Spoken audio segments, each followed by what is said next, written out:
Toxic Friends! Ituturo ko sa inyo ukulele chords ng Maybe This Time ni Sarah Geronimo. Original key po niyan, dapat po merong key po sa first fret. So, ganito po dapat yan.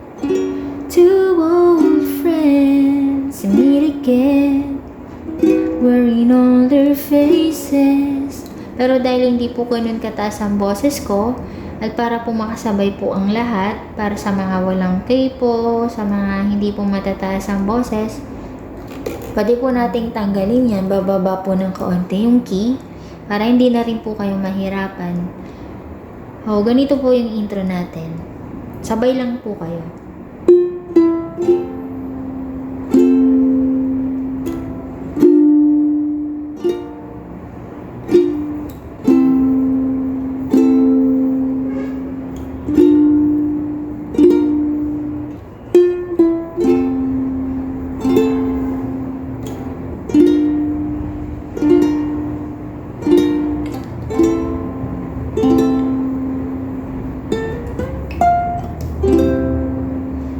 Two old friends meet again, wearing all their faces, and talk about the places they've been.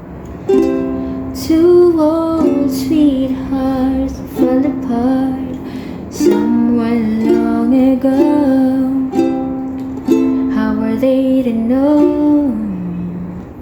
Someday they'd meet again and have a need for more than reminiscent.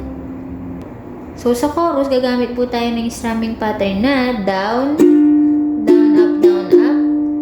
O ganito po yan.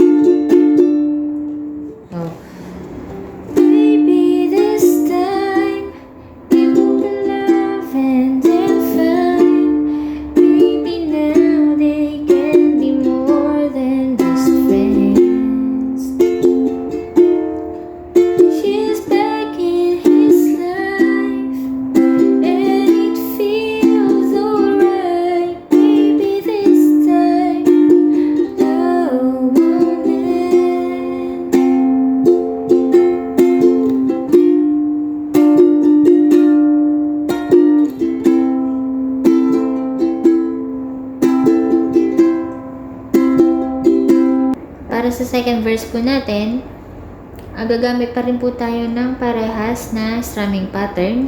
Down, down, up, down, up. It's the same old feeling back again. It's the one that they had way back then. So, ang chords po natin, same lang din po dun sa unang verse.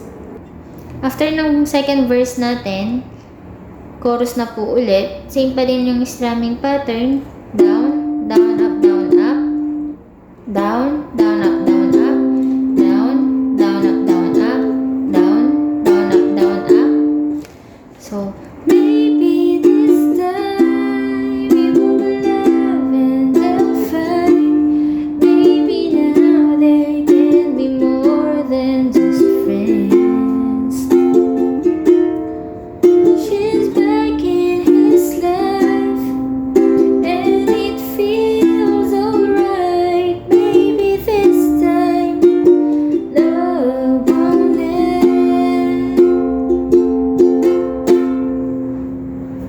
Tapos, she's smiling like she used to smile way back then. Just feeling like she used to feel way back when they tried. But something kept them waiting for this magic moment.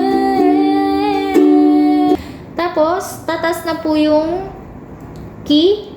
Magiging C na po. Dun sa chorus natin, gagawin na po natin, mababago na po yun. Magiging C na po. C, D, B minor, E minor. So, ganito po yan. Maybe this